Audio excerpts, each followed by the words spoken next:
marilah kita mengucapkan puji syukur kehadirat Allah Subhanahu wa taala yang senantiasa mencurahkan rahmat karunia dan hidayah kepada kita sehingga kita dapat hadir bersama-sama di masjid yang mulia ini dalam rangka mengikuti pengajian kita pada malam hari ini.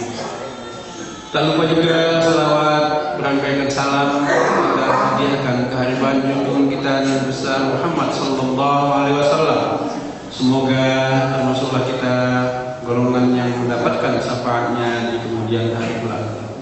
Bapak-bapak, ibu-ibu jamaah pengajian rahimakumullah, pada malam hari ini bahasan kita adalah sambungan dari kajian kita yang lalu, yaitu ma'rifatullah, pengenalan terhadap Allah, yang pada malam hari ini akan disampaikan oleh Al-Ustaz Abdul Latif Khan. Kepada Pak Ustaz kami persilakan dengan segala hormat.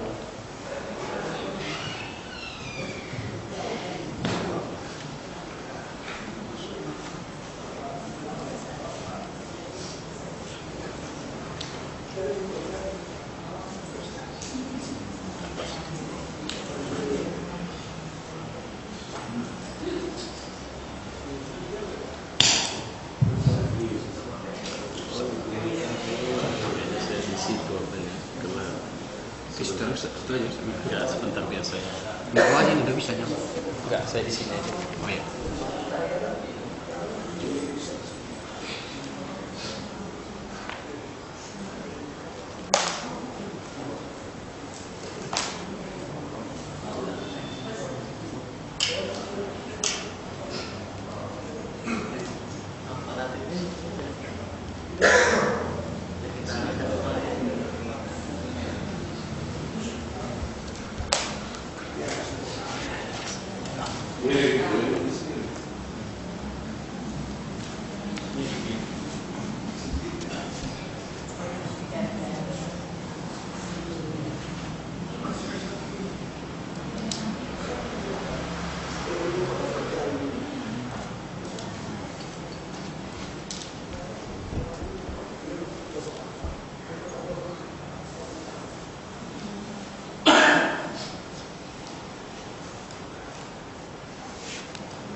Bismillahirrahmanirrahim. Assalamualaikum warahmatullahi wabarakatuh. Alhamdulillah rabbil alamin, wassalatu wassalamu ala asyrofil anbiya'i wal mursalin wa ala alihi wa sahbihi ajma'in.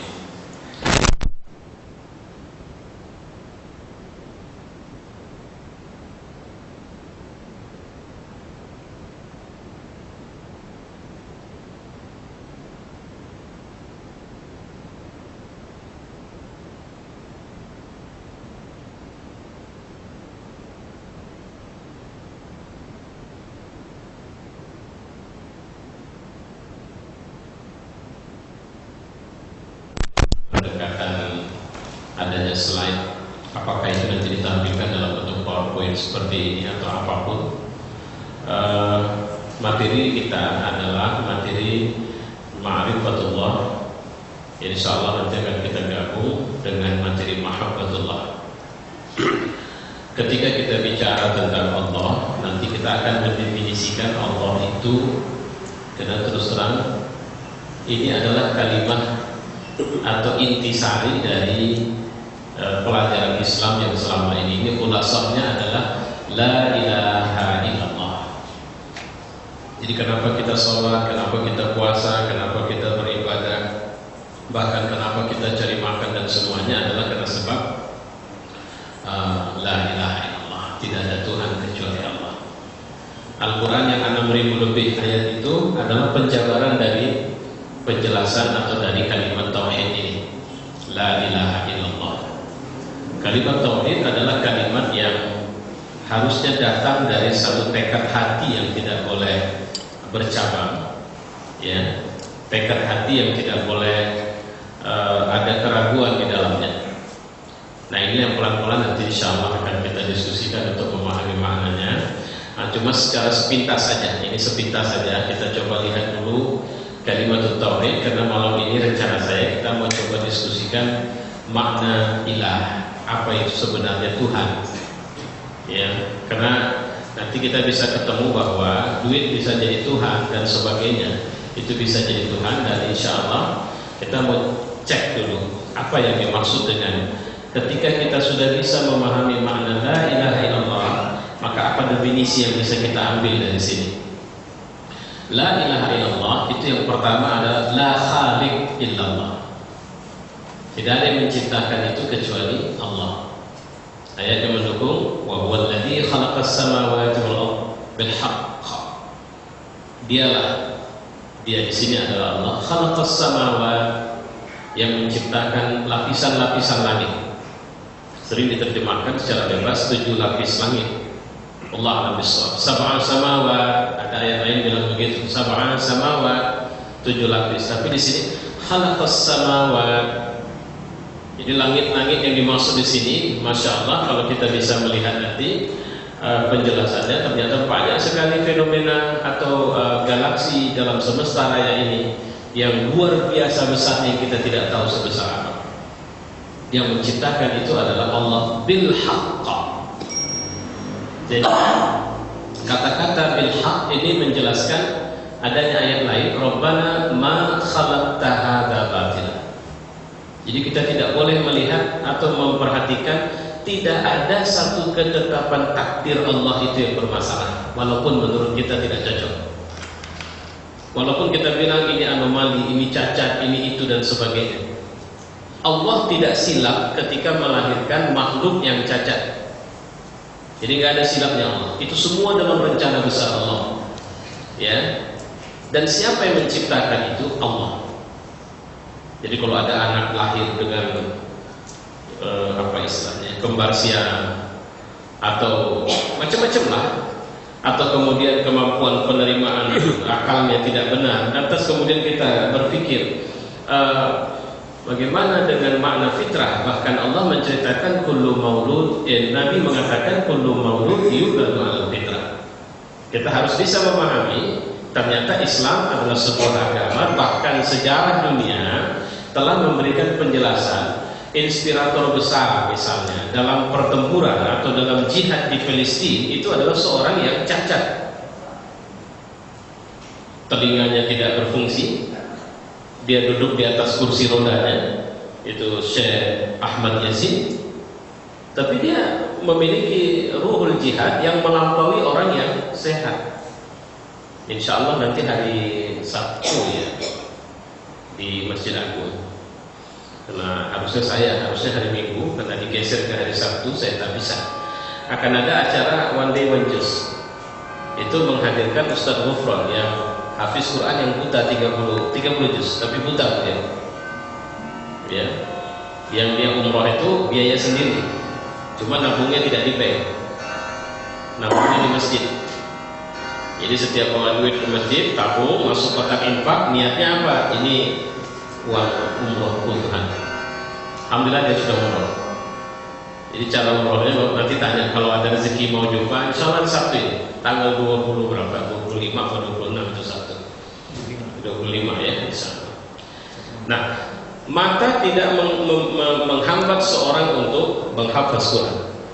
Ya, saya Ali Jabir kalau saya tidak khilaf akhirnya memberi ke beliau mushaf Quran dalam huruf Braille lengkap dengan tafsir dan sistem pencarian kata. Ya, kalau saya tidak silap itu adalah temuan beliau.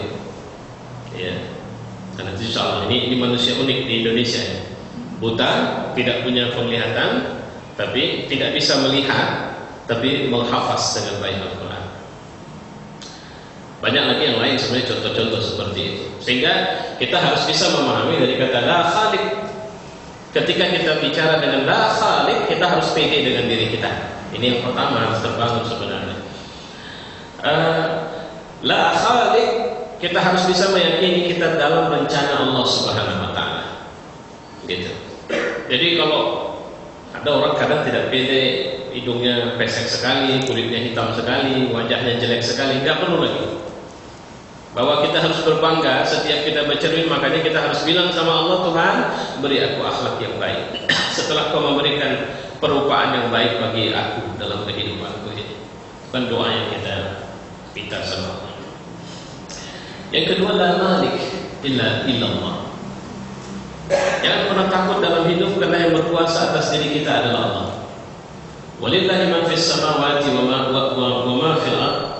Wa laqad wassayna al-insana utul kitab min qablikum wa iyyakum an ittaqullaha wa in takfuru fa innallaha ma fis samawati wa ma fil ardh. Jadi kesimpulan ayat ini Allah mengingatkan sama kita, ingat ya, aku yang punya. Ini punyaku semua. Kalaupun kalian tidak mau tunduk sama aku, kira-kira begitu. Itu yang di langit sama di bumi itu tunduknya sama aku itu. Gitu. In takfuru fa inna lillah ma fis samawati wa ma fil ardh. Kalaupun kalian tidak mau menerima, tidak menolak dan tidak menganggapku, maka sebenarnya fa inna lillah, punya Allah itu yang di langit dan di bumi. Wa kana Allahu ghaniyan hamidah. Allah itu kaya kali dan maha terpuji. Ya, mungkin kita pernah lihat video bagaimana ternyata semesta ini bertasbih kepada Allah. Bagaimana ternyata azan, berhenti azan di masjid kita itu akan disambung dengan azan di masjid lain, di daerah yang lain, dengan waktu azan yang berbeda. Jadi ada sebuah penjelasan yang cukup apik ya. Ketika imam masjid kita jika sholat di awal waktu mengatakan Assalamualaikum warahmatullahi, bertepatan itu maka azan dimulai di masjid lain dan imam mulai di masjid di negeri yang lain. Jadi bumi Allah ini terus menerus bertasbih kepada Allah Subhanahu wa taala. In takfuru, kalau kalian tidak mau terima dia, fa inna lillahi ma fis samawati wa ma fil ardh. Allah yang punya semua itu. Ya. Jadi la malik, kata-kata la malik adalah sebuah membangunkan keyakinan bahwa pemilik jasadku ini adalah Allah dan aku tidak berkuasa atas jasadku. Pemilik mataku, pemilik telingaku dan sebagainya itu adalah Allah. Seorang perempuan bertanya kepada saya, Ustaz, bagaimana kalau saya merubah alis saya, merapikannya? Jika yang dimaksud dengan merapikan adalah mencukur sebahagian yang dimaksud mungkin keluar dari jalurnya, saya tidak melihat itu sebagai sebuah kesalahan. Tapi jika yang kau maksud merapikan adalah mempercantik karena kau tidak anggap alis itu cantik, sehingga perlu penambahan dan pengurangan terhadap bagian tertentu, maka kau tidak beriman kepada Allah Subhanahu wa taala. Nah, kira-kira begitu cara kita memahami dari pendekatan tauhid. Ya. Jadi tidaklah semua kita lakukan akhirnya kecuali karena sebab kita tunduk kepada Allah Subhanahu wa taala. Kita tahu betul apa kira-kira mau Allah yang kita lakukan dengan mata kita, dengan mulut kita. Apa mau Allah yang kita lakukan dengan pikiran kita? Kemarin ada seorang laki-laki yang menunjukkan kebodohannya terhadap agama, mengatakan bahwa di atas Al-Quran masih ada hukum konstitusi. Gitu.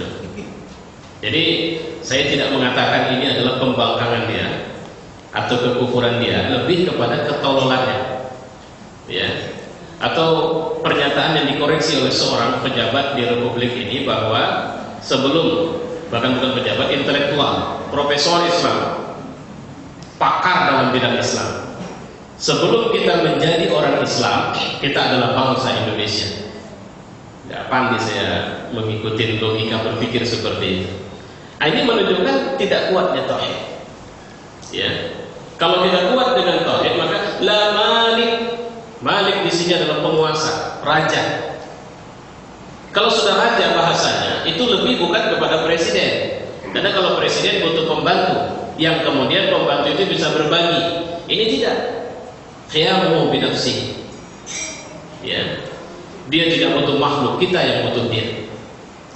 Nah, banyak sekali pikiran-pikiran sekarang sudah mulai terbuka bebas dan macam-macam. Ya, untuk kemudian menjelaskan pemahaman-pemahaman yang salah tentang kita. Sampai kemudian akhirnya ada orang yang meletakkan otaknya sebagai pusat segalanya. Karena dia mengatakan bahwa sebenarnya ketika kematian datang, maka Tuhan pun tidak ada. Karena Tuhan itu hanya ada ketika aku berpikir. Dan itu juga menunjukkan kelemahan berpikirnya. Ya, baik. Ini saya sampaikan ringkas. La razik illallah. Tidak ada yang ngasih rezeki itu kecuali Allah. Tapi Pak Ustadz, gimana kita bisa memahami orang kafir yang kaya raya? Sekarang yang disebut rezeki itu apa? Rezeki yang datang dari Allah itu pasti belum tentu ya pemanfaatannya bisa seperti maunya Allah. Karena kalau kita nyarinya dengan cara yang Allah mau dan kemudian mendistribusikannya dengan cara yang Allah mau, itu akhirnya nggak ada rezeki kita yang diam. Semua rezeki kalau itu harta itu kerja untuk akhirat. Kalau dunia sudah otomatis. Saya mohon maaf ke Pak Hasan, saya lupa tahun berapa kita pernah bincang berdua. Bapak pernah protes terhadap Bapak sendiri dengan mengatakan dirinya zalim. Saya tanya kenapa Bapak bilang Bapak zalim? Jawaban beliau, sampai detik ini saya hanya berzakat 2,5%. Padahal sangat mungkin saya bisa memberdayakan diri saya untuk bisa berzakat sampai, kalau nggak silap saya 7,5 atau 12,5 ya Bapak bilang. Mungkin kita belum paham maksudnya. Saya cuma mau bilang begini, kalau ibu mencari harta halal 100 juta, hari-hari kita butuh pengeluaran 5 juta saja. Karena yang dikeluarkan cuma 5 juta, maka 95 juta masuk tabungan. Udah? Dan ini tidak dimanfaatkan hanya sebagai tabungan. Percayalah, ini yang saya maksud, ini tidak kerja untuk akhirat kita. Yang kerja untuk akhirat kita cuma yang 5 juta. Yang 95 juta ini pasti nyusahin akhirat kita nanti. Maka jangan pernah minta rezeki yang rezeki itu nyusahin kita di sana. Ya ada hebatnya punya mobil rame apa semua, tapi cuma jadi pajangan gitu. Rumahku ada di sana, rumahku ada di sana, rumahku ada di sana. Untuk apa kau punya rumah banyak di sana? Karena Allah itu ketika memberi, Dia akan memberi dengan sekaligus paket pemanfaatannya apa. Ketika tidak dengan paket pemanfaatan, kita tidak sabar, kita ingin lebih banyak, percayalah itu hanya akan menjadi istidraj. Itu yang kemudian memunculkan penyakit sombong dalam diri kita, merasa hebat karena kita sudah punya, merasa tenang hidup. Kenapa? Saya nggak ada takut, saya nggak takut miskin karena duit saya banyak. Dia tidak takut miskin bukan karena Allah, tapi dia tidak takut miskin karena Tuhan selain Allah. Karena razik sama dia adalah duitnya. Bisa paham sudah? Jadi yang dimaksud dengan razik, apa razik? Yang memberi rezeki. Dia kira itu memberi rezeki, tapi sebenarnya itu memandulkan atau menghilangkan berkah rezekinya. Itulah kenapa Nabi tidak pernah minta lebih sama Allah. Dia minta yang cukup saja. Itulah kenapa Nabi tidak suka menyimpan banyak. Kalau ada lebih, Ibrahim alaihissalam itu lebih suka kalau makan yang berlebih, dia cari orang ke sana kemari. Nah, ambil makan. Nabi SAW dia tidak mau ketika dia meninggal, pertama masih ada titipan orang sama dia dalam bentuk harta. Kedua, masih ada harta nggak kepake kesimpan di rumah untuk jaga. Selama ini kan ada, memang kita tidaklah se ekstrim yang saya bilang kemudian harus dilepas, tidak. Tapi kira-kira masih berlebih. Ini untuk apa? Kalaupun ku selamatkan, ku keluarkan banyak, masih banyak yang ada. Jadi untuk apa rezeki yang banyak? Makanya kalimat kita lihat sebentar, ini enak ini kalau udah pakai ini, nyarinya sedap. Ada yang ingat surat Nabi Allah Ibrahim berdoa itu? Rabbi auzi'ni an ashkura ni'mataka allati an'amta 'alayya wa 'ala walidayya. Surat apa itu?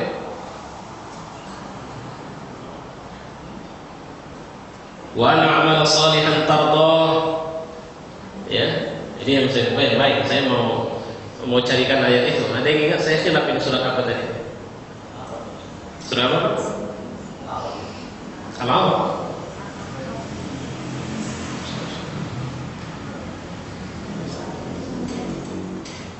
Ini biar kita lihat ini.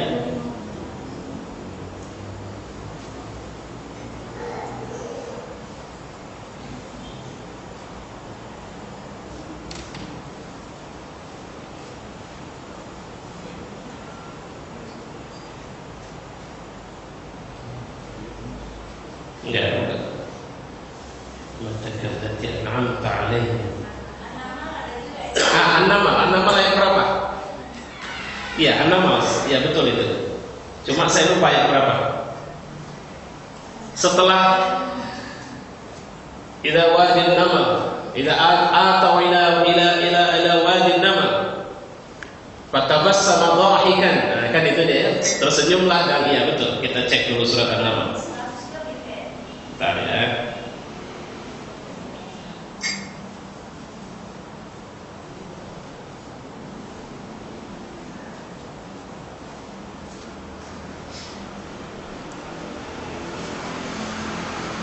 Ayat, ada yang dapat sudah?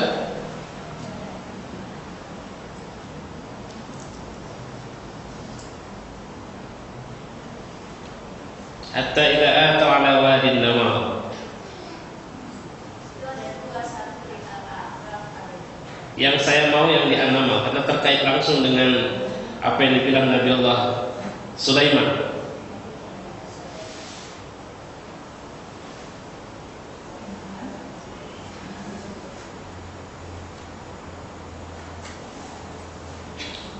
Jadi setelah bincang Musa, sebentar ini kita cari sampai dapat ayatnya, insyaallah. Ini sebentar lagi dapat. Nah ini dia. Nabi Allah Sulaiman alaihissalam ayat 19 ya. Rabbi auzi'ni an ashkura ni'mataka allati an'amta 'alayya wa 'ala walidayya wa an a'mala salihan tardahu wa adkhilni bi rahmatika fi 'ibadikas salihin. Maka dia mengatakan kalimatnya, ya Tuhan, auzi'ni ini artinya ini yang ngomong ini orang paling kaya di muka bumi. Kekayaan yang luar biasa, yang dikasih Allah kemampuan untuk tidak hanya berkuasa atas manusia, tapi juga jin dan binatang dan tumbuhan. Yang dimaksud kekuasaan itu sampai dia bisa mengetahui bahasa binatang, ya, dan bahkan bisa mengatur mereka, mengatur jin, ya. Nah, apa yang dia bilang? Kasih aku karunia untuk tetap mensyukuri nikmatmu. Ini masalah kita sering.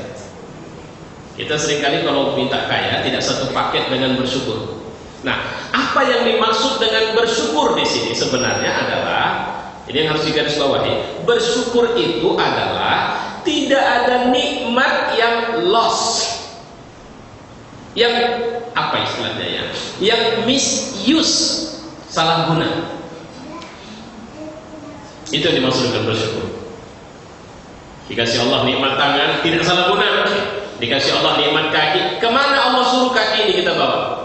Dikasih Allah nikmat mulut, kemana? Untuk apa nikmat itu? Kalau kemudian Allah kasih rezeki duit sama kita, untuk apa sebenarnya duit itu dikasih sama kita? Ini yang dimaksud dengan auzi'ni an ashkura. Kasih aku nikmat untuk bisa bersyukur. Ya, jadi tidak sembarang ini. Jadi jangan makna bersyukur itu cuma alhamdulillah atau syukuran seperti kebanyakan orang. Atau nanti kabarnya Pak Jokowi mau diangkat jadi presiden 4 hari 4 malam syukuran. Saya nggak tahu yang dimaksud dengan syukuran itu bagaimana caranya, ya. Tapi yang dimaksud bersyukur itu adalah akhirnya kita mendapat kelayakan di posisi itu, sehingga makhluk yang paling jahat pun tidak bisa membantah kita untuk mengatakan kita memang layak mendapat nikmat itu. Maka jangan pernah takut hilang rezeki kita, karena Allah tidak akan hilangkan. Bahkan Allah bilang sama kita, in syakartum la'azidannakum. Kalau kalian bersyukur, aku tambah. Jadi makna syukur yang dimaksud yang akhirnya berkonsekuensi atau berimplikasi pada ditambah itu rasional. Itu bisa dibuktikan ilmiah. Ya. Kenapa? Karena kalau orang bersyukur itu bukan orang yang diam, dia kerja terus. Mensyukuri nikmat mata itu secara otomatis akan terangkai dengan nikmat pikirannya. Mohon maaf, ini saya sedang baru lihat filmnya. Ada bapak udah pernah lihat film Lucy? Lucy, film baru itu. Ceritanya si fiksi ilmiah tentang seorang perempuan yang akhirnya mampu menggunakan otaknya 100%. Sementara menurut penelitian, manusia paling cerdas di muka bumi itu paling hebat cuma menggunakan 10% otaknya. Itu faktanya. Tapi Lucy sampai bisa menggunakan, makanya saya setelah nonton film itu saya senyumnya begini. Lucy ketika dia memberdayakan filmnya otak sampai 100% sama dengan flash disk. Kenapa? Akhir film itu dia berubah jadi flash disk. Gitu. Artinya komputerlah yang mengendalikan manusia. Itu bagus untuk sekedar lihat, karena ilmiah sih, tapi fiksi. Nah, artinya ketika otak tidak digunakan, percayalah kemampuan yang sangat luar biasa yang sudah Allah kasih itu tidak akan terberdayakan.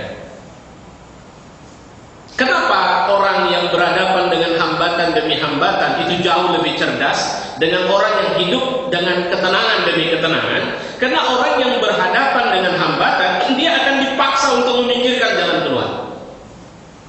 Maka teori sukses itu tidak berangkat dari sekedar bakat, keturunan ini, tapi berangkat dari perjuangan demi perjuangan yang dia lakukan. Dan itu menandakan bagaimana cara dia bisa sukses adalah dia menggunakan semua peluang rezeki yang Allah kasih. Ibu ingin anak jadi anak soleh, gunakan rezeki yang Allah kasih. Jangan pakai hayalan, jangan pakai mimpi, lantas kemudian muncul tuduhan, memang anak sekarang payah. Nggak bisa. Mungkin banyak hal yang bisa kita lakukan, tapi kita tidak kuat selama ini. Itu aja masalahnya. Ya, oke, kita pulang kembali. Jadi sudah kita bisa paham ini ya. La razq illallah. Jangan lupa, tidak ada rezeki kecuali pada fulus, duit. Tidak ada rezeki, tidak ada yang bisa memberi rezeki kecuali kekuasaan. Tidak ada yang bisa memberi rezeki kecuali kedudukan. Tidak begitu. Kita harus bisa mengatakan rezeki itu Allah. Rezeki apa? Rezeki ilmu. Itu Allah yang kasih. Rezeki apa? Rezeki harta. Itu Allah yang kasih. Karena kalau seorang beriman diberikan harta, pasti rezekinya akan bermanfaat. Wallahu a'lam bishawab. Itu yang kedua. Yang ketiga, la nafi wa la dhar illallah. Ini akhirnya memberikan manfaat banyak. Tidak ada yang bisa memberi manfaat dan celaka sama kita kecuali Allah. Ya, la nafi wa yamsaska Allahu bidurrin fala kashifa lahu illa hu. Kalau Allah sudah menimpakan satu kesulitan kepada kalian, tidak ada yang bisa mengangkat kesulitan itu kecuali Dia. Wa yamsaska bi khair fa huwa ala kulli syai'in qadir. Dan jika Dia memberikan kepada kalian kebaikan, ingat Dia sanggup melakukan apa yang bisa dan mau Dia buat. Itu urusan Dia. Jadi ketika kita melihat ada satu masalah dalam hidup kita, jangan putus hubungan dari Allah. Karena nafi wa dhar itu urusannya. Ketika kita berhadapan dengan situasi paling sulit, itulah kenapa Nabi setiap akan atau ada event yang paling berat dalam hidupnya, maka amal yang paling banyak dia kuatkan adalah sholat. Enggak yang lain. Ya. Kenapa? Karena itulah hubungan vertikal yang memang harus diambil untuk akhirnya dia tidak terganggu dengan yang lain. Seorang sahabat Ka'ab bin Malik ketika diisolasi lebih dari 50 hari oleh Rasulullah SAW dan para sahabat, dia sempat ditawarkan suaka politik dan ditawarkan uang, jabatan dan sebagainya asal dia mau pindah ke ke negeri dari seorang raja yang kafir. Tapi dia tidak mau. Kenapa? Kita tidak boleh memahami penyakit adalah bencinya Allah sama kita. Kita tidak boleh memahami bahwa pergantian atau perputaran dalam hidup itu adalah bencinya Allah sama kita. Tidak. Kita harus bisa memahami kita seperti matahari. Wasyamsu tajri li mustaqarrin laha. Dzalika taqdir. Kan begitu? Matahari tajri li mustaqarrin laha. Matahari tidak pergi ke tempat bulan. Bulan tidak datang ke matahari. Dia menjalankan fungsinya yang terus berputar di orbitnya. Dzalika takdir. Itulah takdir. Matahari tidak tertarik ada siang dan malam di bumi, tidak tertarik. Matahari hanya tahu bahwa dia harus memberikan sinarnya terus menerus dan terus menerus sampai Allah yang menghentikannya. Dan dia tahu betul, dan akhirnya apa yang terjadi? Siang dan malam ternyata adalah suasana yang memang kita butuhkan dalam hidup. Wa ja'alna al-laila libasa Kami jadikan malam kalian itu sebagai pakaian. Wa ja'alna nauma subata. Kami jadikan tidur kalian sebagai istirahat. Pertanyaannya di saat kita tidur, apakah matahari berhenti bekerja? Tidak, matahari tetap bekerja. Dan jangan pernah menanyakan apa yang dikerjakan matahari, tapi ambillah manfaat semua yang kau dapatkan hari dan olah dia dengan ketundukan kepada Allah. Ini uniknya, makanya ajaban diambil mukmin. Orang mukmin itu ajaib, kata Nabi. Gak ada yang negatif, ya. Ketika dia berada pada satu posisi, dia tetap memberi manfaat. Ketika dia berada dalam satu tugas, dia tetap memberi manfaat, ya. Bahkan kalau bahasa Quran itu tu'ti ukulaha kulla hinin. Ingat surat apa itu?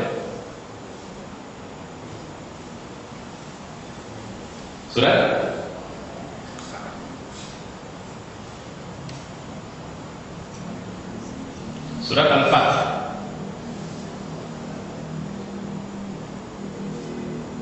Muhammadur Rasulullah. Atau surat Muhammad, ya. Surat Muhammad ayat 24. Coba kita cek 23 atau 24. Maaf, surat Ibrahim maksud saya. Ini nanti enaknya semua pegang Quran. Kalau gini ngajinya memang harus pegang Quran. Surat Ibrahim itu surat ke-14. Kita lihat ayat 20. Ini dia. Alam tara kaifa daraballahu masalan kalimatan thayyibatan kasyajaratin thayyibah. Tidakkah kamu perhatikan bagaimana Allah telah membuat perumpamaan kalimat yang baik seperti pohon yang baik. Asluha sabitun, akarnya itu teguh menghujam ke bumi. Wa far'uha fis sama, dan cabang yang menjulang ke langit. Nah ini dia. Tu'ti ukulaha kullahinin biiznillah. Ya, pohon itu memberikan buahnya pada setiap musim dengan seizin Tuhan. Kita harus mempertimbangkan setiap musim itu, lagi sedih, lagi senang, lagi susah, lagi lapang, lagi kaya, lagi miskin, lagi ada jabatan, lagi tidak ada jabatan, tetap ada buahnya. Jadi artinya apa? Ini pohon yang terus berproduksi dan dibutuhkan produksinya oleh orang. Nah, wa yadribullahu al-amsala lin-nasi la'allahum yatadzakkarun. Dan Allah membuat perumpamaan itu untuk manusia supaya mereka selalu ingat. Maka kita pulang kepada pembahasan kita tadi, la nafi' wa la dhar. Naik pesawat. Dan teman saya ada satu pesawat kemarin sama saya. Begitu pesawat itu goncang-goncang, dia sudah mulai lebih putih dari aslinya. Saya tengok ke samping dan saya bilang sama dia, mati kalau Allah mau, di mana saja bisa. Jangan kau takut mati. Tapi kalau kekhawatiranmu itu, minta saja sama Allah, usia kita tidak berakhir di atas pesawat ini. Tak bisa jawab ya, karena memang sedang tidak tenang, gitu kan? Nah, jadi cuma karena dia, kalau ditanya takut, ya manusiawi, kita juga takut lah. Kalau sudah pesawat dalam posisi yang tidak stabil, kita pasti takut lah. Tapi ketika melihat orang takut yang dia juga bersama saya dan kemudian melihat saya sebagai gurunya, saya juga harus menunjukkan, sama seperti seorang anak. Anak itu takut di saat ada peristiwa bencana. Orang tuanya juga takut. Tapi anak itu akan merasa nyaman dan hilang takutnya kalau orang tuanya memeluknya.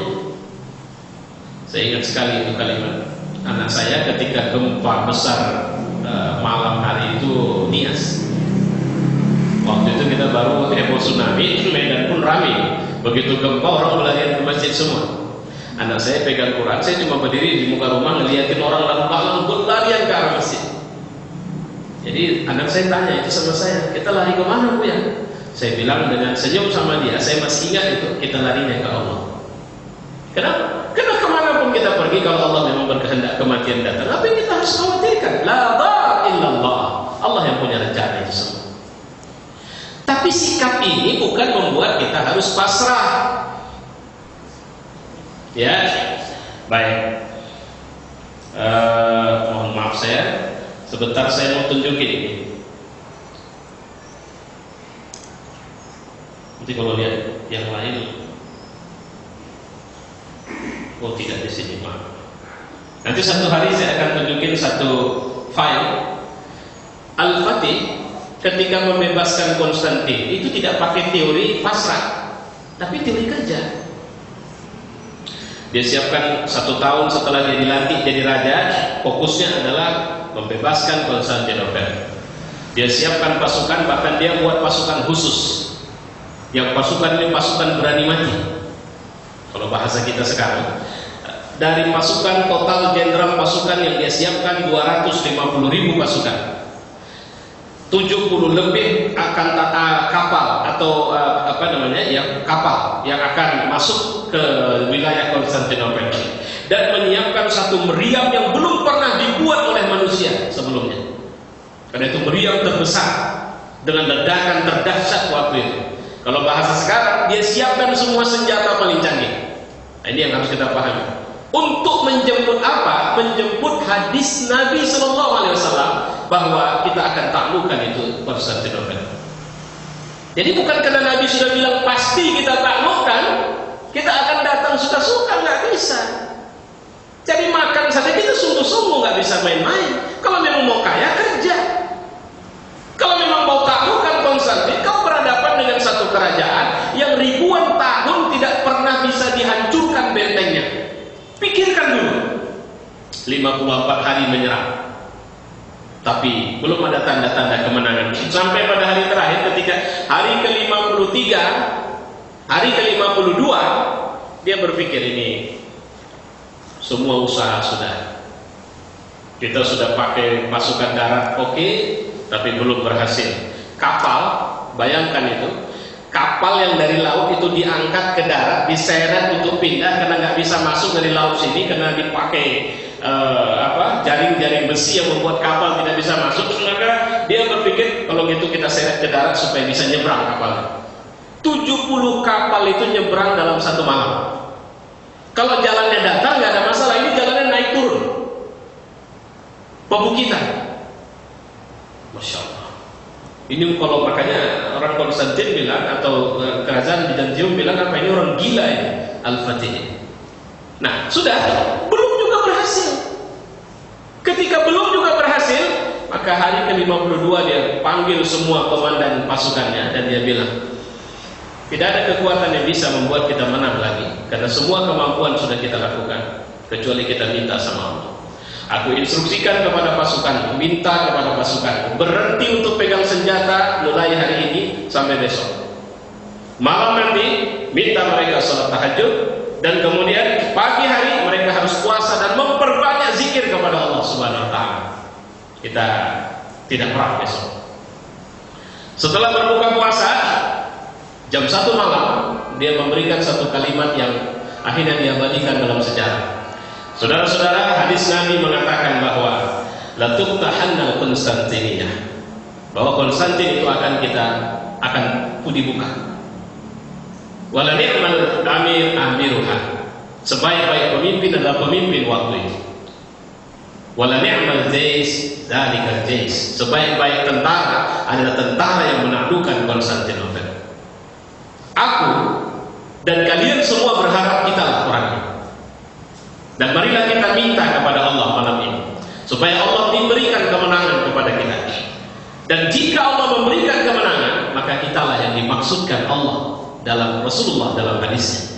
Tapi jika besok kita tidak menang, sepertinya yang dimaksud hadis itu bukan kita. Ini spirit dia kasih. Pagi jam 7 bergerak pasukan, melakukan hantaman ke dinding Bizantium terus menerus sampai asar. Hagia Sophia sudah terdengar azan pertama dalam sejarah Konstantinopel. Jadi sholat Isya asar pertama dalam berjamaah langsung dipimpin oleh seorang ulama yang merupakan guru Muhammad Al-Fatih, yaitu Syamsuddin Al-Fatih. Sudah membebaskan Konstantinopel. Pagi hari Konstantinopel sudah takluk. Jangan lupa, la azik, la nafi, la ghat, itu tetap pakai ikhtiar manusia kita. Itu yang harus dipahami. Kemudian la muhyi wa mumit illa Allah, tidak ada yang menghidupkan dan mematikan kecuali Allah. Jangan pernah curiga sama Allah. Seorang ibu, dokter sudah vonis, ini kisah nyata, orang yang masih hidup. Dokter vonis bahwa kandungannya itu bukan manusia, tapi sepertinya penyakit dan harus dikorek. Setelah periksa demi periksa berkali-kali, akhirnya dia sepakat harus operasi. Bius tidak seluruhnya, dia masih sadar di atas meja bius. Atas kemudian dokter sudah mulai memegang pisau bedah. Pada saat pertama kali mau dibedah, tangannya memegang tangan si dokter dan mengatakan, "Tidak dok, hentikan. Saya meyakini bahwa ini anak." Dan anak itu sudah SMP sekarang. Yang satu juga begitu. Dokter bilang ini anak bakal cacat, bakal begini, bakal begitu, tidak mungkin apa semua. Anaknya sudah SMA sekarang. Ketika berangkat dari sebuah keyakinan bahwa yakin ini tidak ilmu dia, ini di atas ilmu dia. Ya. Jadi ketika kita bicara, jangan pernah memvonis kesalahan atau kekurangan atau apapun sebelum peristiwanya memang benar-benar terjadi. Itu semua urusan Allah. Inna nahnu nuhyi wa numiit. Sebenarnya kamilah yang menghidupkan dan mematikan. Bapak pergi ke kebun, lagi tanam semua, tanah udah dibuat subur apa semua, masuk bibit paling unggul apa semua, kemudian taruh pupuk semua, selesai. Jangan. Kalau selesai, maka Allah tidak mau ikut campur di situ. Jadi apa setelah itu? Setelah itu kita sama-sama bilang sama Tuhan, Tuhan, ikhtiar kami sudah buat. Maka yang kami butuhkan tinggal kesertaanmu pada ikhtiar ini. Kenapa? Kami bisa menguasai atas tanah dan melihat pertumbuhannya dari atas. Tapi bagaimana dia datang ke bawah, dari bawah? Bagaimana akar itu menghisap semua gizi yang membuat dia tumbuh besar? Itu urusanmu Tuhan. Karena kami bisa mengira bahwa kami sudah selesai dengan semua ikhtiar dan itu pasti berhasil. Tapi kau lebih tahu dari semua ini. Makanya kalau orang bilang spirituality itu sangat dibutuhkan oleh orang modern dalam semua urusan kerjanya sekarang. Karena dia pasti berhadapan dengan ketidakpastian itu. Sama seperti seorang yang saya, mungkin ada bapak dengar juga, nenek-nenek dari Syria ya. Syria atau mana, lupa saya. Kemarin waktu wukuf di Eropa dia buta, sudah setahun dia buta. Pada wukuf dia minta sama Allah supaya Allah kasih mata dia bisa melihat lagi. Dan akhirnya dia pulang sebagai orang yang sudah bisa melihat. Ini kasus haji tahun ini. Ya, seorang nenek yang usianya sudah 70 tahun yang sudah tidak bisa melihat. Lupa saya jumpa ya, atau ada artikelnya, ada saya simpan. Akhirnya Allah kasih. Karena ini wilayahnya adalah wilayah yakin. Tauhid ini bukan wilayah ilmu. Kalau ilmu orang kafir juga bisa belajar ini. Tauhid ini wilayah yakin yang memang untuk bisa sampai ke wilayah yakin kita harus mulai dari ilmunya. Itu yang patut kita pahami. Kemudian la mustajab bihi illallah. Kul man biyadihi malakutu kulli syai' wa huwa yujiru wa la yujar 'alaihi kuntum ta'lamun. Istijarah ini artinya perlindungan. Ya, kepada bagaimana kita bisa tidak ada yang bisa melindungi kita lah, itu urusan Allah. Ya, bukan kita itu. Allah lah yang bekerja dengan semua itu. Kita tidak cenderung, sehingga akhirnya kita nggak perlu menyandar sama orang. Capek juga kita nanti, saya sedang butuh sesuatu, saya mencoba, saya yakin si Anu bisa bantu saya, maka saya akan menjadi orang yang sangat baik di hadapannya. Dan pasti saya akan merendahkan derajat saya di hadapannya, karena saya merasa kebutuhan saya dia yang akan memenuhinya. Tidak begitu. Harga orang mukmin tidak seperti itu. Harga orang mukmin dia merasa meyakini Allah yang memberi kebutuhan hidupnya. Dan Allah bisa memilih siapa untuk kemudian ketika seorang mukmin, Rasulullah SAW, apakah dia menderita saat dia lapar? Tidak. Kelaparan itu beda ketika seorang yang lapar tapi dia menyikapi lapar itu dengan iman.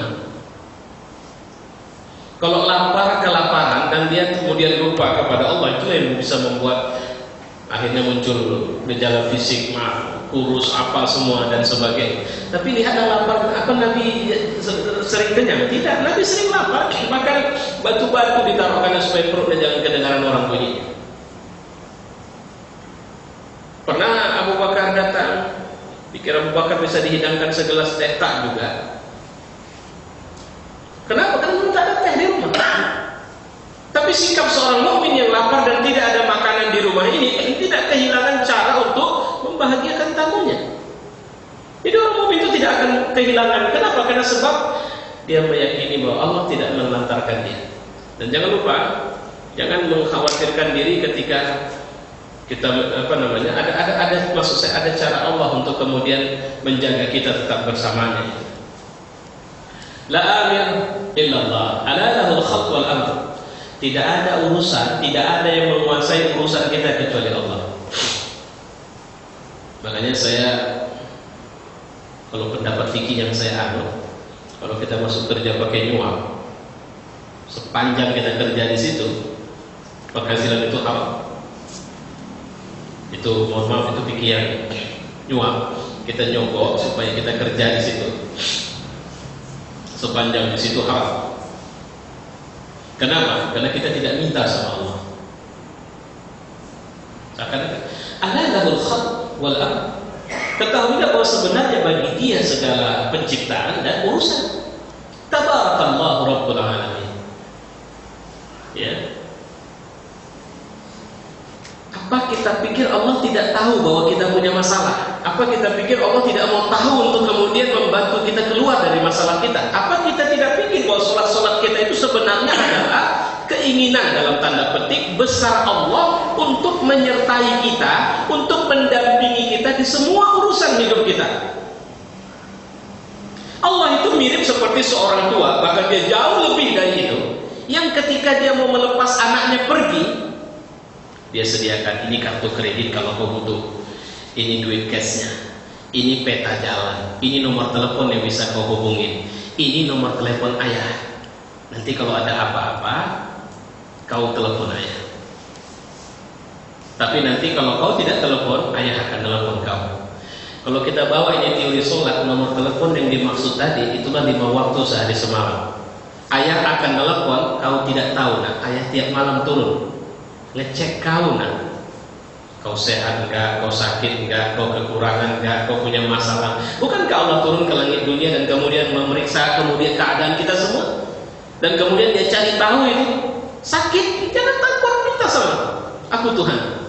Dan dia datang di waktu makhluk berhenti dari kesibukannya. Jadi waktu yang kalau kau bilang kau sibuk, ini waktu di mana kau tidak sibuk seharusnya. Dan yang maha itu dia, tapi dia turun. Ya kalau kita bilang dia istiwa di atas arsy, kemudian dia turun ke langit dunia dan memanggil kita minta. Kalau kalian ada masalah, aku kabulkan doa kalian, aku penuhi permintaan kalian, aku sembuhkan penyakit kalian tiap malam.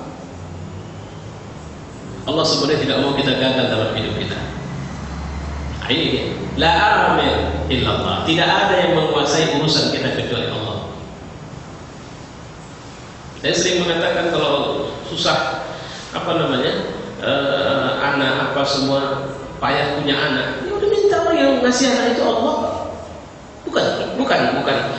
Ikhtiar buat, tapi mintanya sama Allah. Sama seperti sakit, Allah larang kita tidak berobat, tapi Allah melarang kita untuk meyakini obat itu yang menyembuhkan kita. Karena wa huwa yashfi, dia yang menyembuhkan, bukan yang lain. Karena dialah yang menyembuhkan, maka ada orang pakai air saja bisa sembuh. Karena itu cuma ikhtiarmu.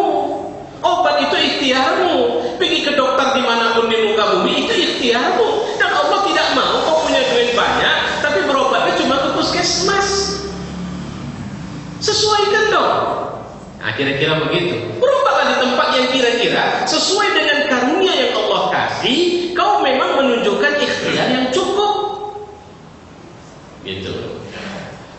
Tapi Allah akan berikan kesembuhan kepada orang yang kaya raya bisa berobat sampai ke luar negeri segala, dengan orang yang tidak punya duit ke puskesmas pun nggak pergi, sehingga dia cuma, ya Allah, aku nggak punya apa-apa, tapi anakku sudah sekian hari sakit, ya Allah, aku baca Fatihah di sini, dia hembuskan, kemudian nak minum, nak mudah-mudahan ini jadi obat. Allah kasih kesembuhan. Apa sulit? Karena sembuh itu hak Allah, petonya dia. Ya, oke. Jadi la amir illallah. Kemudian la hakim illallah. Tidak ada yang bisa atau yang menjadi hakim, pemutus keadilan dari semua masalah kehidupan kita itu kecuali Allah. Apa ghaira dinillah, apa ghairallahi abghi hakaman wa huwa alladhi anzala ilaikumul kitaba was-salat. Apa ada lagi hakim selain Allah? Apa ada yang bisa jadi hakim selain Allah? Apa ada yang bisa lebih adil dari Allah? Ya. Padahal Allah sudah mengeluarkan kepada kalian kitab yang kemudian merincikan semuanya dan seterusnya. Hakim. Karena hakim itu Allah, maka seorang mukmin ketika dizalimi maka dia tidak mau membalas dengan zalim. Makanya Allah mengajari kita, kalau kalian mau membalas, balas setimpal aja, jangan berlebihan. Gitu. Kenapa? Karena dia akan datang sama aku dan aku berkepentingan untuk membalas. Karena kalian memaafkan, tapi karena dia tidak minta ampun kepadaku, aku masih akan meneruskan masalah ini nanti di akhirat. Hati-hati, jadi bukan tolong orang mukmin itu. Kenapa ikhwan muslimin tidak mau membalas dengan menyerang, membunuh dan sebagainya? Karena ikhwan tidak bicara tentang kepentingan dia di sana. Dia bicara tentang kepentingan masa depan Mesir dan jangka panjang Islam di Timur Tengah dan sebagainya, sehingga dia tetap mengambil garis kebijakan yang tidak pakai kekerasan, walaupun dia dikerasin terus-menerus. Ya, akhirnya kita bisa baca apa yang dipelajari orang dari Jamal Abdul Nasir, berapa yang pengikut yang akan mengikut dia. Tapi orang yang dia bunuh seperti Abdul Qadir Auda, seperti Said Qutb dan banyak lagi yang lain, ternyata mereka menginspirasi terus orang-orang ke belakang, dan tidak ada orang di belakang yang menyebut mereka sebagai orang jahat. Dunia saja sudah bisa menghukum siapa Jamal Abdul Nasir dan siapa itu Said Qutb misalnya, atau siapa itu Abdul Qadir Auda, atau siapa itu Hasanul Banna. Hasanul Banna, walaupun dia dibunuh oleh dalam tanda petik pemerintah kena raid misterius, tapi oleh negara tidak bisa ditolak bahwa Hasanul Banna itu adalah pahlawan di Mesir. Kenapa? Karena dia ikut dalam perang Arab Israel. Yang kalau saja bukan karena pengkhianatan pemimpin mereka, Israel sudah lenyap dari peta. Karena Tel Aviv hampir dikuasai oleh pasukan ikhwan muslimin waktu itu yang ikut serta dalam perang Arab Israel. Nah, ini contohnya. Jadilah hakim illallah. Oke? Kemudian la mahbub illallah. Tidak ada tempat atau yang kita cintai kecuali Allah. Jadi saya sering mengatakan, mulailah mencintai Allah, karena dia akan mengajari kita untuk mencintai makhluk. Dan kita akan mendapat pelajaran cinta yang menarik dari dia. Karena ketika kita mencintai Allah, Allah akan ajari kita untuk mencintai istri kita, mencintai suami kita, mencintai anak kita, mencintai pekerjaan kita, mencintai harta kita. Allah ajari itu semua, bagaimana cara kita supaya cinta kepada harta, dan cintanya itu karena Allah. Jadi jangan takut. Wa minan nasi may yattakhidhu min dunillahi andada. Sebagian manusia menjadikan selain Allah itu musuh. Anda, maksud saya, menjadikan selain Allah itu tandingan. Yuhibbuhum kahubbillah. Mereka sangat mencintai tandingan Allah itu seperti mencintai Allah. Ya. Jadi kalau udah begini, inilah makanya rusaknya negara. Sebenarnya Fir'aun itu rusak. Kayaknya nggak sepenuhnya karena Fir'aun memang mau rusak. Tapi memang ada sekelompok orang yang maunya Fir'aun itu tetap di posisinya kayak gitu, karena orang ini hanya bisa hidup kalau Fir'aun itu begitu. Gitu. Artinya mereka tetap menjaga agar Fir'aun itu ngaku Tuhan. Makanya di samping Fir'aun ada Haman, di samping Fir'aun ada pembesar-pembesar negeri. Tapi pola yang memfir'aunkan Fir'aun itu hampir dicobakan oleh petinggi kerajaan Sabah kepada Ratu Bilqis. Nah, itu nanti kita bisa lihat di surat Namal juga. Saat itu Sulaiman kirim surat, kemudian Bilqis baca, panggil petingginya. Ini Sulaiman kirim surat ini. Isinya dia mengajak saya untuk menerima dia sebagai menerima agamanya. Bagaimana menurut kalian? Apa jawaban petinggi-petingginya? Ngapain kita dengar? Kita punya kekuatan, pasukan kita bagus. Kenapa kita harus takluk kepada orang yang bernama Sulaiman yang kita tidak pernah kenal selama ini? Kerajaan kita juga jauh lebih hebat dari kerajaan dia. ini beda sama Fir'aun. Gini aja, aku coba tes dulu ngasih hadiah. Kalau dia memang seorang nabi, dia pasti tolak hadiah. Karena kalau dia sekedar seorang yang hanya berpura-pura jadi nabi, tapi keinginannya adalah harta dan kekuasaan, dia pasti ambil itu. Kedua, nanti aku mau lihat, kalau dia tolak itu, aku mau datang ke negerinya. Aku mau lihat bagaimana sikap dia terhadap. Karena biasanya raja kalau masuk ke sebuah negeri, dia pasti akan menghinakan negeri yang dia kalahkan. Ini kebijaksanaan Ratu Saba. Alhamdulillah. Betul, Sulaiman menolak hadiah dan kemudian menyambut Bilqis dengan kebesaran yang tidak pernah terbayangkan oleh Bilqis, di mana akhirnya Bilqis melihat bahwa singgasananya pun bisa hadir di istana Sulaiman. Dan semua itu karena Allah. Makanya Nabi Allah Sulaiman mengatakan, hadza min fadli rabbi. Ini adalah sebenarnya keutamaan dari Allah yang mengujiku apakah aku bersyukur atas ujian. Nah itu dia. Ini uniknya. Ini orang beriman begitu. Ketika dia berada pada kekuasaan tertinggi, dia masih punya sumbu keimanan yang tidak hilang untuk meyakini bahwa ini ujian dari Allah. Apakah dalam ujian ini aku bisa bersyukur atau aku malah kufur? Kufur itu artinya menganggap ya ini karena hebatnya aku lah ini. Ya. Kemudian selanjutnya, la marhub illa billah, illa Allah. Wala takhshaw. Tidak ada yang ditakuti kecuali Allah. Wakhshawni wa liutimma ni'mati 'alaikum wa la'allakum tahtadun. Jangan takut sama siapapun. Takut sama. Lah Bapak kemarin pimpinan ketua itu udah tak cocok sama Bapak, udah tak terima dia lagi.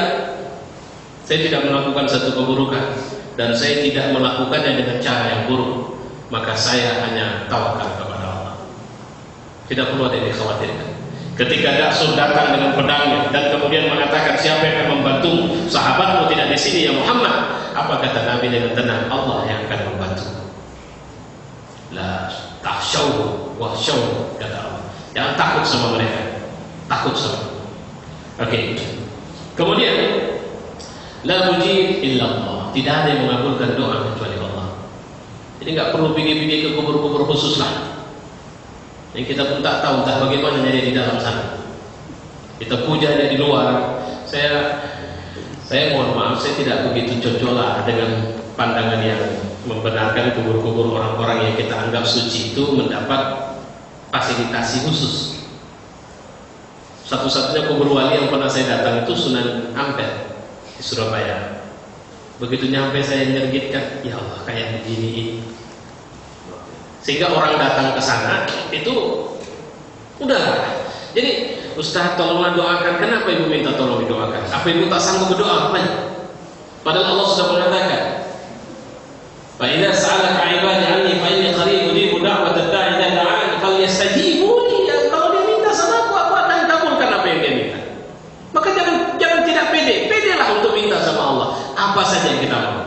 Karena la mujib, tidak ada yang bisa menolong kita memberikan bantuan itu kecuali Allah. Jadi makanya sebagian orang ada tidak cocok sama dia itu tawassul.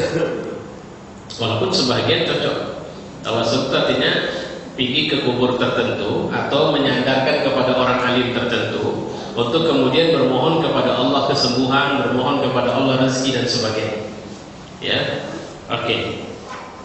Baik. La ma'bud bihaq illa Allah. Tidak ada yang layak kita sembah dengan benar itu kecuali Allah.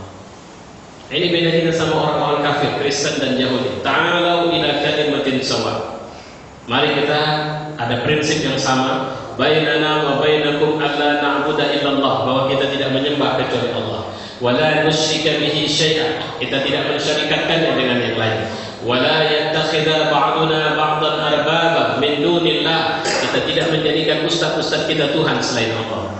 Itu tiga prinsip yang tiga agama sebenarnya sama, tapi Kristen sama Yahudi khususnya Katolik itu juga lebih parah. Mereka menjadikan pemimpin-pemimpin mereka Tuhan selain Allah. Kenapa? Hukum diputuskan oleh pemimpin maka mereka jalankan itu. Tidak ada yang disembah dengan caranya kecuali Allah. Tidak ada yang disembah dengan tujuannya kecuali Allah. Orang tolol itu bilang apa? Umat Islam ini cerita suci, tidak menyembah selain Allah, padahal mereka pergi ke Mekah. Di Mekah mereka menyembah batu yang mereka bangun seperti kotak itu. Kebodohan mereka mengira bahwa kita menyembah kepada batu itu atau kepada Ka'bah itu, padahal sebenarnya itu adalah kiblat. Jadi kiblat itu adalah arah yang dimintakan Allah kita mengarah ke sana. Dan rahasia dari kiblat itu luar biasa, fakta ilmiah banyak terungkap dan sebagainya. Dan kita tidak, makanya kalau kita menyadari, bagi orang berangkat haji umrah itu akan melihat pada saat dia melaksanakan ibadah itu, mohon maaf, pengalaman spiritual yang saya rasakan, sampailah saya punya satu kesimpulan saja, bahwa yang sakral itu cuma Allah. Walaupun Masjidil Haram itu penuh dengan keberkahan, walaupun Haram Madinah, Masjidil Nabawi itu juga penuh dengan keberkahan, tapi dimanapun posisi hidup kita itu sebenarnya kita hanya harus mensakralkan Allah. Lihatlah tidak sedikit orang yang ketika tawaf terjebak untuk membuka sorbannya dan mengelus-eluskan ke dinding Ka'bah. Dia kira keberkahan itu akan datang dari benda batu yang dibuat oleh Raja Fatih. Karena Jepang yang akhirnya memperbaiki ini renovasi terakhir batu-batu Ka'bah. Dia mengira bahwa itulah keberkahan. Atau kiswah yang dibuat oleh tangan manusia, yang setiap tahun kemudian dia dipotong-potong untuk kemudian diberikan. Saya mohon maaf, saya tidak melihat ada sesuatu yang luar biasa di sana. Tapi sesuatu yang luar biasa itu sebenarnya adalah ketika kita merasakan kehadiran Allah bersama dalam diri kita di semua urusan kita. Lihatlah satu sudut yang paling sering dituju orang kalau di Masjidil Haram, yaitu sudut Hajar Aswad. Padahal tipis sekali bedanya. Polisi yang naik di atas itu, dia lebih memperhatikan arah Hajarul Aswad yang di sebelah belakangnya sini sebenarnya adalah tempat yang dibilang Nabi, jika kau berdiri di situ dan berdoa maka doamu istijabah, itulah multazam. Tapi orang pergi kepada satu tempat yang Nabi tidak pernah mengatakan apa kemuliaan khusus kalau pergi ke situ. Maka Umar mengatakan, kau cuma batu. Syukurnya aku nengok Nabi pernah cium kau, maka aku cium kau. Artinya orang sepintar Umar, sekelas Umar, sejenius Umar, yang kata Nabi di antara sahabatnya yang punya 1/40 kenabian itu adalah Umar, itu ngomongnya, kalau nggak ku tengok Nabi nyium kau, nggak ku ciumnya kau. Jadi artinya dia nggak tahu kenapa itu dicium, tapi karena dilihatnya sang Nabi menciumnya, sudah diciumnya, dan dia tidak bertanya itu. Jadi bahasanya kenapa Umar yang kita tonjolkan? Karena inilah paling jenius di zaman itu.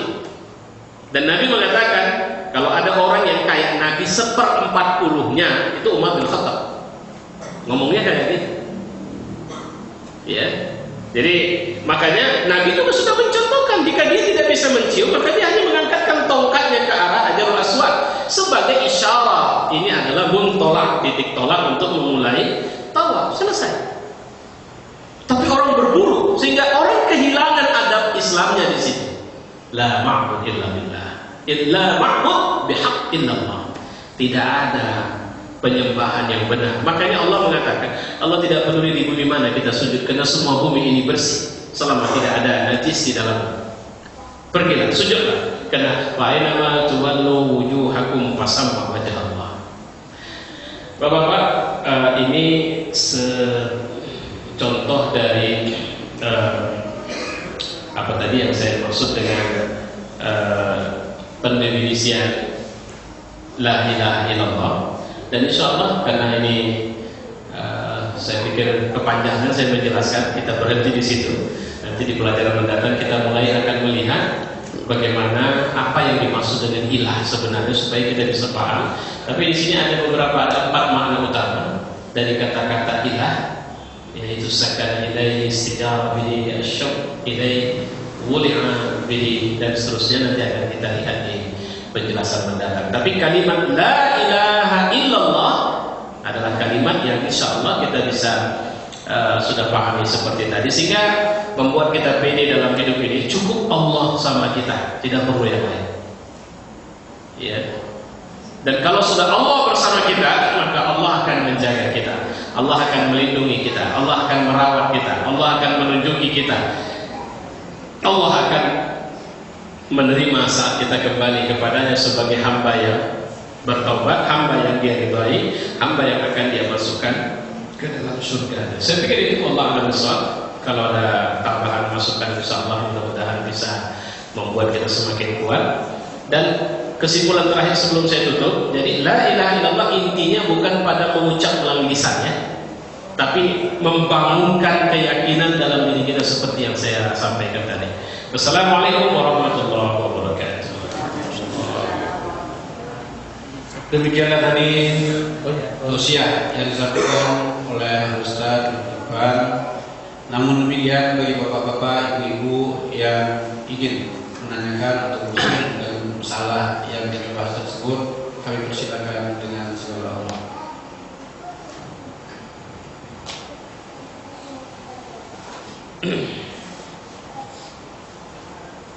Ada masukan?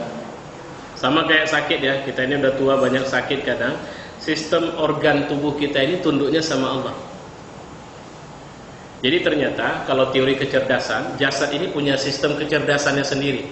Terbukti dari kalau tergores ini, dia akan kerja sendiri, nggak usah diobati, dia akan kerja sendiri untuk membuat jalinan kulit baru.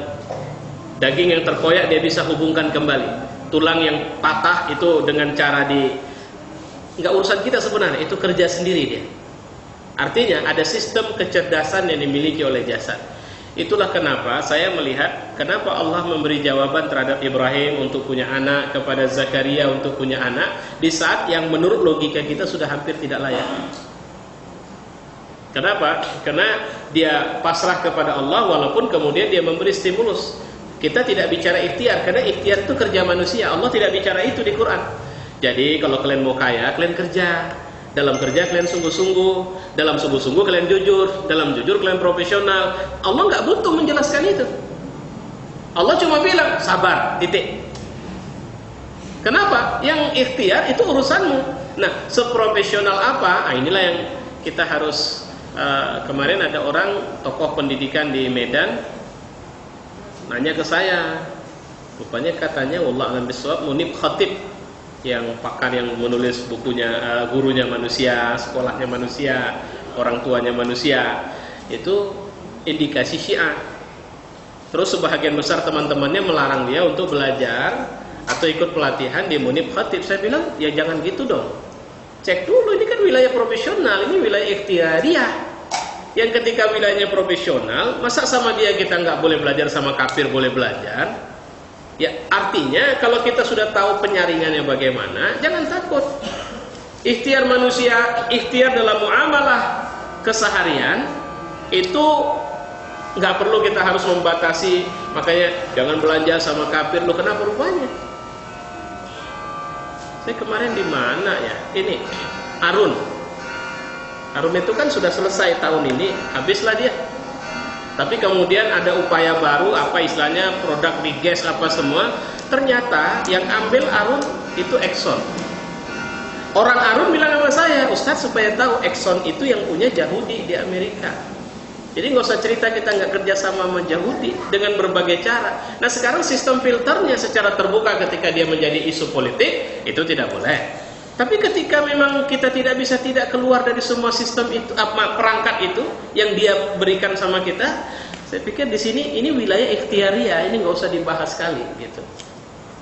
Kita paling tahu kita kalau memang sama seperti orang haji suntik meningitis, saya bilang kena malasnya aja pemerintah kita untuk melakukan penelitian, percobaan ataupun mengambil yang lebih. Kalau memang itu sumber dari tidak halal, ternyata ada yang halal, kenapa tidak mau ambil yang halal? Bukan lebih mahal, lebih murah. Nah, kalau begitu ada kekuatan yang memang memaksa kita untuk tidak mau keluar dari sini. Nah, ini baru masalah gitu. Nah, saya pikir ini sekedar tambahan aja ini. Ada masukan? Cukup?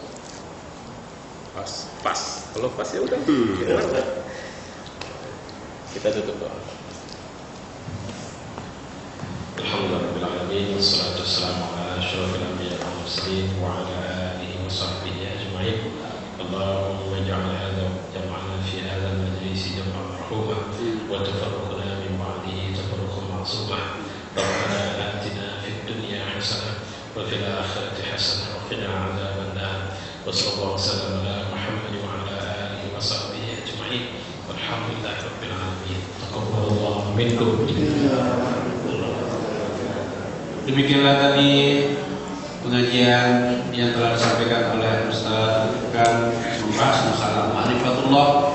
Mudah-mudahan dengan kajian-kajian tersebut akanlah kita lebih mengenal Allah untuk bersama-sama akan datang, lebih memantapkan iman kita kepada Allah dan lebih menguatkan keiktikan kita kepada Allah. Semoga Allah senantiasa membimbing kita